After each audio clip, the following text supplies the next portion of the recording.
রূপপুর পারমাণবিক বিদ্যুৎ কেন্দ্র থেকে $500 কোটি আত্মসাতের অভিযোগ উঠেছে ক্ষমতাচ্যুত প্রধানমন্ত্রী শেখ হাসিনা ও তার পরিবারের বিরুদ্ধে, যা বাংলাদেশি মুদ্রায় প্রায় 59,000 কোটি টাকার বেশি। অভিযোগ, সাবেক প্রধানমন্ত্রী শেখ হাসিনার ছেলে সজীব ওয়াজেদ জয় ও ভাগ্নে টিউলিপ সিদ্দিকের মধ্যস্থতায় ওই টাকা দেয়া হয়েছে। গ্লোবাল ডিফেন্স কর্পের প্রতিবেদনের বরাত দিয়ে বিভিন্ন গণমাধ্যমে প্রকাশিত অভিযোগটি গুরুত্বের সঙ্গে বিবেচনা করছে দুদক। বিস্তারিত থাকছে সানজিদা রহমানের প্রতিবেদনে। বাংলাদেশের পারমাণবিক বিদ্যুৎ কেন্দ্রের দীর্ঘদিনের লালিত স্বপ্ন বাস্তবায়নের কাজ শুরু হয় 2017 সালে। তখন শেখ হাসিনা বিদ্যুৎ কেন্দ্রটির মূল ভবন নির্মাণের কাজ শুরু করেন, কিন্তু সেই শেখ হাসিনার বিরুদ্ধে হাজার হাজার কোটি টাকার দুর্নীতির অভিযোগ উঠেছে। গ্লোবাল ডিফেন্স কর্পের প্রতিবেদনে বলা হয়, রাশিয়ার রাষ্ট্রীয় পারমাণবিক শক্তি কর্পোরেশন রোসাটম থেকে সোভিয়েত আমলের পারমাণবিক চুল্লি কেনার জন্য $5 বিলিয়নেরও বেশি অর্থ আত্মসাৎ করে শেখ হাসিনা ও তার পরিবারের সদস্যরা পারমাণবিক বিদ্যুৎ কেন্দ্র প্রকল্প থেকে সুবিধা নিয়েছেন। এর নির্মাণ ব্যয় তুলনামূলকভাবে বেশি।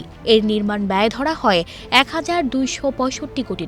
বলা হয়, সাবেক প্রধানমন্ত্রী শেখ হাসিনাকে মালয়েশিয়ার বিভিন্ন ব্যাংকে গোপনে $5 বিলিয়ন সরিয়ে নিতে সহায়তা করে রাশিয়া। মালয়েশিয়ার ওইসব ব্যাংকে রাশিয়ার বিশেষ তহবিল থেকে এই অর্থ এসেছে। বাংলাদেশের পারমাণবিক খাত নিয়ে কাজ করার কোনো পূর্ব অভিজ্ঞতা নেই। দেশটিতে এমন পেশাদারও নেই যারা পারমাণবিক বিদ্যুৎ কেন্দ্রের নকশা এবং নির্মাণ কাজের দেখভাল করতে পারেন। তবুও বাংলাদেশ রাশিয়ার সঙ্গে বিদ্যুৎ কেন্দ্র নির্মাণের চুক্তি সই করে এবং রাশিয়াকে কোনো তত্ত্বাবধান ছাড়াই সম্পূর্ণভাবে নির্মাণ কাজ নিয়ন্ত্রণ করতে দেয়, কারণ শেখ হাসিনা ও তার পরিবারের সদস্যরা $5 বিলিয়ন সুবিধা পেয়েছেন।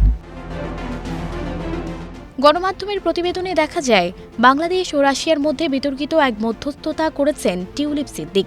রাশিয়ার সহায়তায় তিনি বাংলাদেশের চলমান রূপপুর পারমাণবিক বিদ্যুৎ কেন্দ্রেও গুরুত্বপূর্ণ ভূমিকা পালন করেন।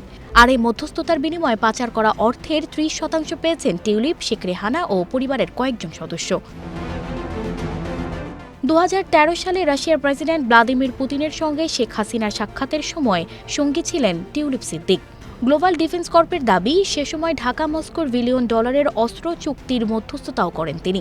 2009 সালে প্রোচা লিমিটেড নামে একটি ভুয়া কোম্পানি চালু করেন টিউলিপ সিদ্দিক, তার মা শেখ রেহানা ও চাচা তৎকালীন প্রধানমন্ত্রীর প্রতিরক্ষা উপদেষ্টা তারিক আহমেদ সিদ্দিক।